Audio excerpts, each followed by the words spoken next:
लेकिन एक और बहुत अहम मामला जिसकी आज हमने बात करनी है और वो है नाजरीन कि पीपल्स पार्टी के ख़िलाफ़ सिंध में एक अलायंस बन गया है। बड़ी अहम जमातें उसके ख़िलाफ़ अब एक इत्तेहाद कायम कर चुकी हैं, जिसमें एक GDA है, JUI फे है और इसके अलावा MQM भी इस इत्तेहाद का हिस्सा है। इंपॉर्टेंटली इस पर हम आज हम सेक्रेटरी हैं, किसी तारुफ के मोहताज नहीं है, डॉक्टर सफदर अब्बासी साहब हमारे साथ मौजूद हैं। सफदर अब्बासी साहब, बहुत शुक्रिया आपके वक्त के लिए, आपने हमें वक्त दिया। बहुत सारे सवालात हैं जो हमने आपसे करने हैं। पहले तो अब्बासी साहब ये बताइएगा कि इस इत्तेहाद की पीपल्स पार्टी के ख़िलाफ़ आप तीनों जमातों को ज़रूरत क्यों पेश आई? क्या कोई पीपल्स पार्टी का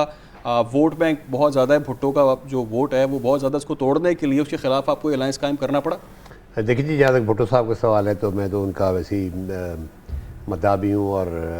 उनकी नज़रिए का हामी भी हूँ। प्रॉब्लम ये हुआ है कि ये जो पार्टी है इस वक्त, जो पाकिस्तान पीपल्स पार्टी जिसका नाम आप दे रहे हैं, ये अब वो भुट्टो की पार्टी नहीं रही है, अब ये ना मोहतरमा की पार्टी रही है। पिछले 15 साल के अंदर जो है सिंध के अंदर जो कुछ हुआ है और वो रिपोर्ट होता रहा है, आपके चैनल्स पे भी रिपोर्ट होता रहा है। एक मिस गवर्नेंस थी, एक करप्शन ओरिएंटेड सारा का सारा एक सिस्टम था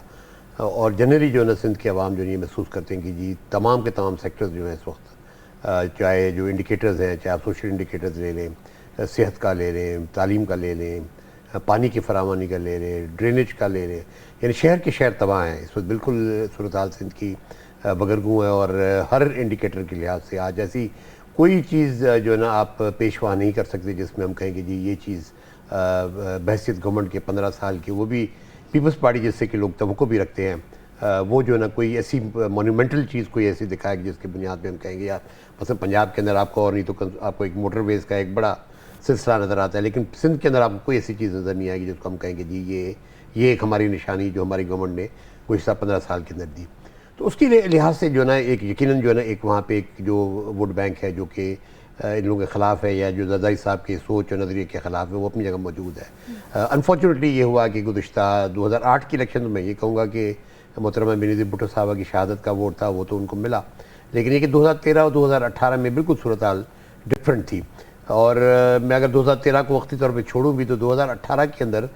जो भी इलेक्शन हुए, कहा यह जाता है कि जी ऊपर सेलेक्टेड था, तो हम तो ये कहते हैं कि जी अगर ऊपर सेलेक्टेड था तो नीचे भी सेलेक्टेड था। ये तो नहीं हुआ कि जी ऊपर खान साहब सेलेक्टेड थे और नीचे आप लोग जो है ना कोई फेयर इलेक्शन या फेयर प्रोसेस के जरिए जीत के आए। अच्छा, मैं जो बार्गेन हुई थी वो बार्गेन सबके सामने थी। कता कलामी की माजरत, बहुत सारे सवालात हैं, आप इस कम टाइम में हमने बहुत सारी चीज़ें आपसे पूछनी है, आपकी मौजूदगी का हमने भरपूर फ़ायदा उठाना है। एक चीज़ ये कि आपने जब 2-4 रोज़ पहले एक प्रेस कॉन्फ्रेंस की, उसमें आपने एक चीज़ जो हाईलाइट की वो है कमिश्नर जो सिंध है, इलेक्शन कमिश्नर सिंध, उनको हटाने का मुतालबा आपकी जानिब से किया जा रहा है। इसके अलावा जो वज़ीर आला हाउस को आपने कहा जी पीपल्स पार्टी का ये सेक्रेटेरिएट बन चुका है, लेकिन देखा जाए तो निगरान वज़ीर आला सिंध की जो नामजदगी थी वो पीपल्स पार्टी की मुशावरत से हुई और पीपल्स पार्टी और उसमें आप भी स्टेक होल्डर थे उनकी नामजदगी के हवाले से, तो फिर ये मुतालबा क्यों किया जाए? देखिए, पहले अगर आप वज़ीर आला साहब के यकीनन जो है ना, मैं जज साहब जो अपने हमारे मकबूल बाकर साहब हैं, वो इन ही उनके एक अच्छा कैरियर बगैर ब्लॉट के उनका कैरियर रहा है। वो चीफ जस्टिस भी रहे सिंध हाई कोर्ट के, फिर वो सुप्रीम कोर्ट के जज भी रहे। उनके हवाले से मैं समझता हूँ कि उनका कैरियर यकीनन जो है ना एक बहुत अच्छा कैरियर रहा और उसके अंदर किसी भी हवाले से हम कोई उनकी नेगेटिविटी हम नहीं देखते। यहाँ पे जब ये बात होती है कि जी वो मुशावरत से आए, तो यही हम उनको इसी प्रेस कॉन्फ्रेंस ये बावर कराना चाह रहे थे कि जी आप सिर्फ पीपल्स पार्टी के नॉमिनी नहीं है। जब हमारी अपोजिशन लीडर थी जो MKM की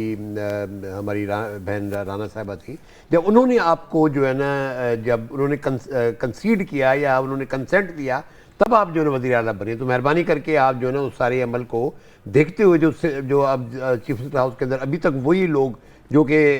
मुराद अली शाह के साहब के जो गुज़िश्ता चीफ मिनिस्टर थे, जो उनके जो हल्का असर के जो ब्यूरोक्रेट्स हैं, वही सारे जो है ना अभी तक वहाँ बैठे हैं। और अक्सर उनमें से जो है ना मैं उस वक्त भी मैंने ये कहा कि मैं अभी फ़िलहाल नाम नहीं लेता, लेकिन जिन्होंने प्री बार्गेन की है, जिन्होंने वॉलंटरी रिटर्न किए हैं, तो आप क्या मैसेज दे रहे हैं लोगों को? और जो है ना जो बाकी अपॉइंटमेंट्स भी हो रही हैं उसके अंदर भी जो है ना आपका मैसेज ये है कि जी आप वन साइडेड अफेयर चला रहे हैं। तो यही हम उनको तवक्को करते हैं कि उस वन साइडेड अफेयर को थोड़ा सा जो है ना पीछे करें। सफदर अब्बासी साहब, इस अलायंस की बात करेंगे, लेकिन अभी आपने शहबाज शरीफ की प्रेस कॉन्फ्रेंस भी सुनी, उन्होंने कहा कि नवाज शरीफ वापस आ रहे हैं और वही मईशत को संभाला देंगे, तो इस पर आप क्या रिमार्क? इसमें मैं एड ऑन भी कर दूं एक सवाल और, उन्होंने कहा डॉक्टर की क्लियरेंस के बाद वो वापस आएंगे, आप समझते हैं वापस वो 21 को ही आ रहे हैं? देखिए जी, मियाँ साहब तो देखें बेसिकली 6 हफ्ते की एक कोर्ट ऑर्डर के तहत गए थे और उसके अंदर तवक्कुआत यही थी कि मियाँ साहब जो है ना वापस आएंगे, लेकिन अनफॉर्चुनेटली वो 4 साल से बाहर रहे। अब मियाँ साहब यकीनन पाकिस्तान के अंदर वो पाकिस्तान की शहरी हैं और मैं समझता हूँ हम तमाम लोग जो है इस बात की तवक्को रखेंगे कि जी वो आएँ और आके वापस अपनी पॉलिटिक्स को ज्वाइन करें, लेकिन यकीनन उनकी कबाहतें हैं उसमें जो है ना उनको इम्पेडिमेंट्स भी हैं, क्योंकि बेसिकली ये होता है कि जब आप कोई भी शख्स होता है जो इन पर केसेस होते हैं वो जाता है किसी प्रोटेक्टिव बेल के लिए तो उनको आसानी से मिल जाती है, लेकिन यहाँ पे मियाँ साहब का मामला ये है कि जी वो एक कन्विक्शन के बाद जो है ना बाहर गए, और जब कन्विक्शन के बाद बाहर वापस आएंगे तो मैं नहीं समझता कि बड़ी आसानी से उनको जो है ये प्रोटेक्टिव बेल मिलेगी। तो अब ये मियाँ साहब के ऊपर है कि वो कितनी रिस्क लेना चाहते हैं अपनी इस उम्र में। लेकिन उनकी एक वक्त की जो मियाँ साहब की अपनी उरूज था या जो उनकी अपने जवानी का दौर था जब वो 3 दफ़ा प्राइम मिनिस्टर रहे, तो उससे ज़रा थोड़ी सी फ़र्क किया गया कि अब वो यकीन लेकिन बासी साहब वो एक चीज़ जो बता रहे हैं वो कह रहे हैं हमने मुल्क को दिवालिया होने से बचाया, इसका क्रेडिट तो हमें जाता है। जो मुल्क में जो मौशी हालात थे हमने IMF से मुआहदों को कंटिन्यू किया और हमने सैलाब जैसी बड़ी ऐसी आफतों का हमने सामना किया। तो ये देखिए उसमें बहुत सी चीज़ें पॉजिटिव हैं, बहुत सी पे नेगेटिव भी हैं। आप किसी भी जब मौशी हिकमत अमली किसी भी आप गवर्नमेंट की आप देखें तो यकीन उसमें मेरी नज़र में हम कभी किसी चीज़ को मैं ज़ाती तौर पे जो है हर चीज़ को नेगेटिव अंदाज में नहीं देखता। कहीं पॉजिटिव थी लेकिन कहीं नेगेटिव्स भी थी। नेगेटिव्स ये है कि जी आपने महंगाई का इतना बड़ा बोझ आवाम के ऊपर डाल दिया है कि आज तो हम सक रहे हैं। आज कोई पॉजिटिव और नेगेटिव साइड चलती रहती है। सफदर अब्बासी साहब एक बार फिर आपके इत्तेहाद की बात करेंगे, जो 3 जमातों का इत्तेहाद है। पीपल्स पार्टी को कहा जाता है कि ये सिंध जो है ये इसका गढ़ है, तो कितना आप लोगों के लिए चैलेंजिंग हो सकता है और कितने आप कामयाब हो सकते हैं? इसी चीज़ को हम गलत साबित करने चले भी, ये एक इंप्रेशन बना हुआ है। और मैं जिस तरह कह रहा हूँ कि 2013 का इलेक्शन पे मैं अभी तबसरा नहीं करता, पुरानी बात है, लेकिन 2018 का भी जो इलेक्शन था उसमें बहुत सी कंट्रोवर्सीज हैं। जहाँ आप कहते हैं कि जो ऊपर जो है ना वो सिलेक्शन था तो नीचे भी सिलेक्शन था, उसके बहुत से शवायद मौजूद है। उस बहस में जाए बगैर मैं ये समझता हूँ कि जी सबसे जो पॉजिटिव बात ये थी कि सिंध के अंदर जितने भी पहले अलायंसेस बने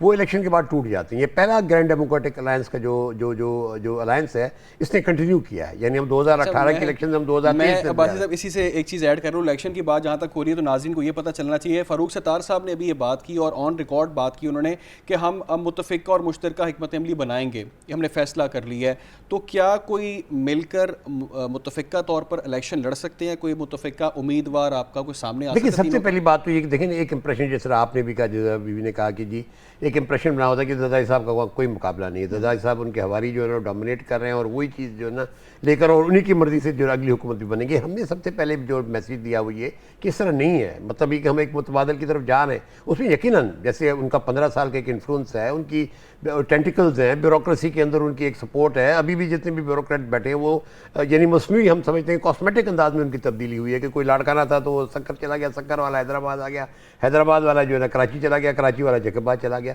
तो हम ये समझते हैं कि ये सारी की सारी जो चीज़ें हुई हैं, इलेक्शन कमीशन को भी हम ये कहते हैं कि जी उनको भी तवज्जो देनी चाहिए। और एक बात आपने जो चीफ इलेक्शन कमिश्नर जो इलेक्शन कमिश्नर सिंध वाली बात की, वो एक हमारे सामने एग्जाम्पल है पिछले लोकल बॉडीज इलेक्शन। उसके अंदर जिस अंदाज में जो धांधली करके और गवर्नमेंट की पार्टी को जिताया गया वो सबके सामने। तो हमने इस वजह हमने तो बल्कि इलेक्शन कमीशन के साथ जो हमारी मुशावरती इजलास हुआ था GDA का, बल्कि तमाम जमातों का, जितनी भी अपोजिशन की सिंध की जमातें, वो तमाम के तमाम की डिमांड ये है कि जी इस प्रोविंशियल इलेक्शन कमीशन की मौजूदगी में फेयर इलेक्शन नहीं हो सकता। तो मैं ये समझता हूँ कि जिस तरह जो आपसे ये बात हो रही थी, हम बेसिकली चाह रहे हैं कि एक मुतबादल हो और आवाम को एक मुतबादल मिले कि जी पीपल्स पार्टी या जो भी आप इस वक्त उसको ज़रदारी पार्टी के लें या ज़रदारी लीग के लें, उसके मुकाबले में हम ये जो है एक मुतबादल दे रहे हैं और इंशाअल्लाह ताला उसके अंदर जो है ना हम कुछ क्रिएट करने में कामयाब हुए और जैसे जैसे टाइम गुजरेगा आप इसको मज़ीद very last and final conclusion answer वो ये है कि JUI फे के मौलाना फजल रहमान कह रहे हैं कि हम जनवरी में इलेक्शन नहीं चाहते हैं मईशत जो है वो बेहतर हो और वो राइट ट्रैक पर चल रही है। अभी आपके साथ भी मौजूद थे रहनुमा राशिद सुमरो साहब हैं JUI फे के, उन्होंने भी ये बात की कि इलेक्शन अभी नहीं होने चाहिए। तो आपकी इस पर अंडरस्टैंडिंग क्या, इलेक्शन होने चाहिए जनवरी में कि नहीं होने चाहिए? देखिए जी सबसे पहली बात तो ये है कि ये जो डिलिमिटेशन का प्रोसेस है इस पर जो कबाहत सबसे बड़ी है कि वंस ये फाइनलाइज होता है 30 नवंबर की जो सर डेट है, उसके बाद कोर्ट ऑप्शन मौजूद है। मतलब देखें ना इस वक्त काफ़ी सारी चेंजेस, कम से कम 80 सीट्स ऐसी हैं जिनके अंदर जो है बड़ी मेजर किस्म की चेंजेस हुई हैं। उन मेजर चेंजेस के खिलाफ अगर जो है ना कोई जो भी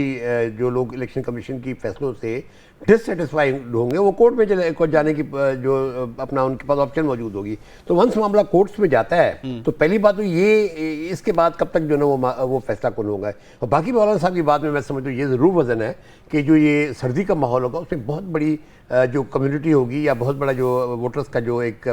चंक होगा वो डिसइनफ्रेंचाइज हो जाएगा। मैं समझता हूँ कि डिसइनफ्रेंचाइज से बचाने के लिए भी आपके पास इतना टाइम है कि आप मार्च तक जा सकते हैं। हाँ, मार्च में जब आप जाते हैं और आप इलेक्शन नहीं कराते तो फिर एक बहुत बड़ा वैक्यूम जो क्रिएट होने जा रहा है वो फिर सेनेट। अच्छा सर, क्विकली आंसर एक और दे दें, बड़ा इंपॉर्टेंट क्वेश्चन एक और मेरा है। भी ऐड करना है आपने। एक Peoples Party level playing field का मुतालबा मुसलसल कर रही है, वो लेवल प्लेइंग फील्ड क्या है वो ज़रा हमें भी बता दें, और कोई इत्तेहाद वगैरह आपको कोई मार्च वगैरह भी कर सकता है? देखिए जी, मैं माजरत के साथ जी, मेरी क्योंकि पुरानी पार्टी रही है, मैं सिर्फ इतना ही कह सकता हूँ कि वो पूरे पंजाब और केपी और बलूचिस्तान से वाइप आउट हो चुकी है। अब उनको लेवल प्लेइंग फील्ड ये चाहिए कि जी उनको आप सिंध दे दें, जो हम चाहते हैं कि जी वहाँ लेवल फील्ड आप हमें दें, ताकि जो है उनका जो है एक वो जो तसलसल है और जिस अंदाज में जो है एक करप्ट जिसको सिस्टम की बात की जाती है, बड़े हाई लेवल पे बात की जाती है कि वहाँ सिस्टम्स बने हुए हैं जो कि एक करप्शन के बाकायदा जो है एक बुनियाद रखते हैं। ठीक है। हम ये चाहते हैं कि जिन सिस्टम को ख़त्म करें, एक सही जो है ना इलेक्शन कमीशन की तरफ से फैसले हों, न्यूट्रल जो है किस्म की केटर कैबिनेट हो जो कि फ्री। चलें, आपका सर मौक़िफ़ आ गया, बहुत शुक्रिया आपके वकील सफदर अब्बासी साहब हमारे साथ मौजूद थे और डेफिनेटली बहुत सारे अहम सवालात थे